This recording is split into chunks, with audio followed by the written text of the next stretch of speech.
Karena Gus Durlah, penulis saat ini bisa melihat sosok seperti Ahok. Dan karena Gus Durlah, tidak ada perbedaan yang timpang lagi antara mayoritas dan... Sebelum menonton video ini, tarik nafas dulu dan jangan lupa untuk subscribe dan aktifkan loncengnya. Level Inces Puan turun di bawah bibip, cukup sampai di sini, cintaku padamu. Ditulis oleh Jaya Wijaya di seaworld.com.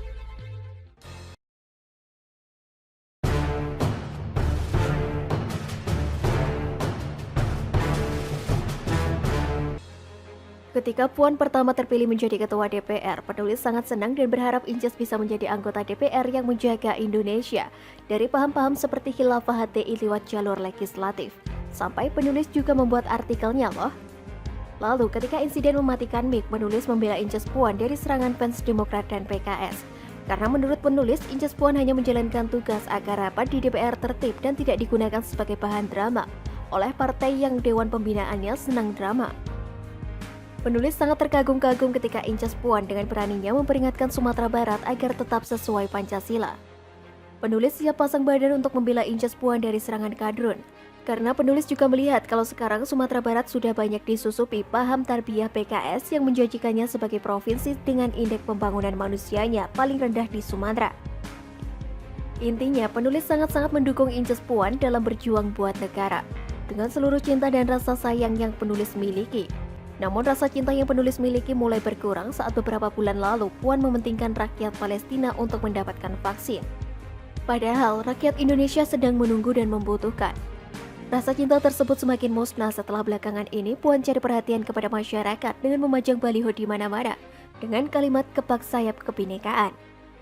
Penulis hanya bisa tertawa miris. Indonesia yang terdiri dari beberapa suku dan agama begitu mudahnya Puan lupakan demi sebuah isu Palestina yang hanya menyenangkan sekelompok minoritas. Jadi, di mana kebinekaan yang Puan gembor-gemborkan?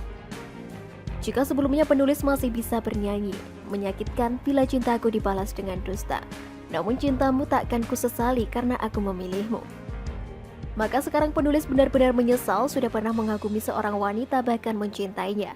Padahal wanita tersebut berasal dari partai yang penulis sukai sejak belum mencoblos, yaitu PDIP. Saat itu penulis begitu sedih ketika Megawati gagal menjadi presiden dikalahkan oleh Gus Dur yang dibawa Amin Sengkuni Rais. Jika diingat-ingat, penulis merasa bodoh dulu harus sesedih itu. Karena nyatanya sampai saat ini hanya Gus Durlah satu-satunya presiden yang berani membela kepentingan minoritas. Berani menentang kelompok yang merasa mayoritas jika hal tersebut demi kepentingan bangsa. Karena Gus Durlah, penulis saat ini bisa melihat sosok seperti Ahok. Dan karena Gus Durlah, tidak ada perbedaan yang timpang lagi antara mayoritas dan minoritas. Semua punya hak yang sama dan bisa bersuara. Memang suara minoritas masih tak terlalu didengar. Tetapi setidaknya bisa diperjuangkan Gus Dur, semua orang bisa bersuara tanpa memandang apa suku Anda, apa agama Anda. Di sisi lain, penulis mulai apatis dengan politik. Dan penulis mulai meragukan rasa suka penulis kepada PDIP. Partai yang penulis sukai sejak dulu belum bisa mencoblos di pemilu. Satu-satunya alasan penulis masih bertahan dengan PDIP karena hanya partai PDIP yang saat ini posisinya masih tegas sebagai antitesis dari kelompok pro-khalifah seperti PKS. Karena hal tersebut penulis begitu kecewanya dan tertusuk rasa hati ini ketika Puan menurunkan derajatnya seperti bibip bahkan di bawahnya. Pemimpin dari kelompok yang jelas-jelas pro-khilafah memajang foto di jutaan baliho yang tersebar di seluruh Indonesia, mengingatkan penulis kepada baliho bibip yang tersebar di seluruh Jakarta, yang tujuannya untuk propaganda, sebagai tokoh perlawanan terhadap pemerintah yang sah saat ini. Bibip memajang baliho jelas tujuannya, maksud dan perjuangannya, sedangkan penulis tidak bisa melihat apa perjuangan penting yang Puan sedang lakukan dengan memasang baliho di seluruh Indonesia. Walaupun penulis tidak setuju dengan perjuangan bibip, tapi penulis merasa lebih miris lagi. Ada anak ketua umum partai yang memasang baliho bahkan tanpa arah yang jelas. Apa sih urgensinya buat rakyat di masa pandemi ini? Memajang baliho di seluruh Indonesia. Berapa banyak lagi orang yang mencintaimu akan patah hati melihat tingkah Inces sejauh ini. Patah hati itu berat, biar aku saja. Ya, sertifikat vaksinasi ini jangan di-upload atau di-download ya, di-upload di sosial media. Ya. Sertifikat digital ini agar hanya digunakan sendiri dan untuk Ramai-ramai cetak sertifikat vaksinasi seperti KTP, ini masukan dari Joni Plate, ditulis oleh Rudi S. Widodo dari siwar.com.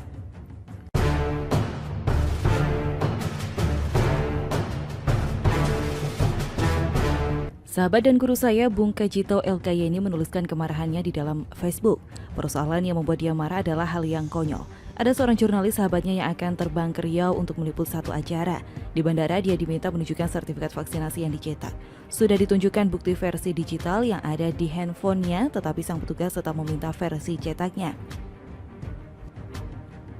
Akhirnya dia berusaha mencari tempat yang bisa mencetak sertifikat vaksinasinya, dan karena tempatnya cukup jauh membuat dia ketinggalan pesawat dan tidak dapat melakukan peliputan sebagaimana yang direncanakan. Sungguh hal yang sangat konyol ketika petugas di bawah ternyata tidak selaras dengan perkataan atasannya.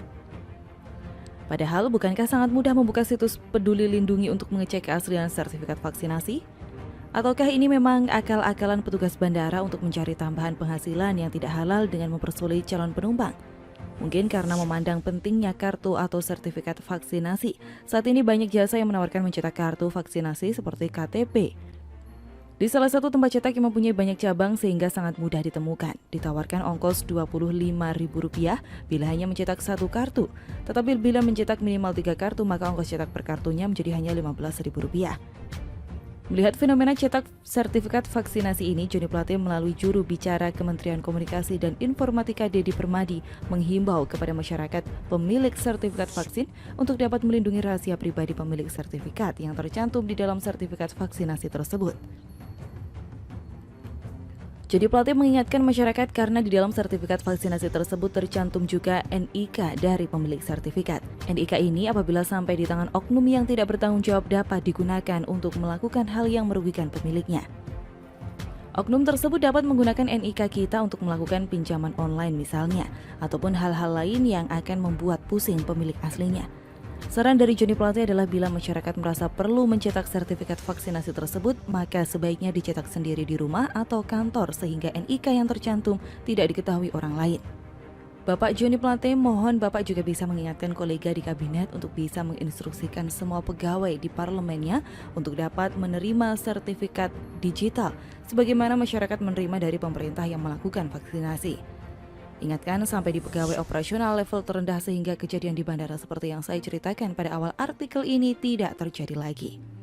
Menurut saya, kejadian yang dialami oleh seorang jurnalis di bandara tersebut bukanlah karena sang petugas tidak mengerti, tetapi karena sang petugas mencoba mencari kesempatan untuk mendapatkan uang sogok dari penumpang yang butuh bantuan. Kita ingat peristiwa bagaimana para WNI dan orang asing yang baru datang dari luar negeri dipaksa untuk melakukan isolasi mandiri di hotel tertentu dengan biaya sendiri, juga hasil PCR positif yang palsu. Kembali kepada masukan dari Pak Joni Plate, menurut saya hal tersebut sangatlah patut kita pertimbangkan. Jangan sampai hanya karena ingin terlihat keren dan praktis, kita malah tertimpa dengan hal yang membuat pusing dan bikin ribet hidup ini. Bukan tidak mungkin NIK yang tersimpan di dalam sertifikat vaksinasi juga digunakan untuk hal yang berbau terorisme atau perdagangan narkoba. Kalau itu terjadi dan NIK kita menjadi bukti yang didapatkan oleh pihak berwajib, tentunya akan membuat rumit hidup kita. Mungkin ini juga bisa menjadi perhatian bagi retail pencetakan besar yang menawarkan jasa pencetakan sertifikat vaksinasi. Jaminan kerahasiaan pemilik sertifikat bisa menjadi salah satu keunggulan mereka yang bisa dipromosikan karena pasarnya yang gede. Bayangkan saja kalau misalnya 50% saja peserta vaksinasi mencetak sertifikatnya, maka bisnis ini saja nilainya sekitar 2 triliun rupiah. Jelas nilai yang lumayan besar apalagi di tengah pandemi yang banyak membuat bisnis tersungkur. Bagaimana menurut kalian? Apakah saran dari Bapak Joni Plate itu harus dipertimbangkan?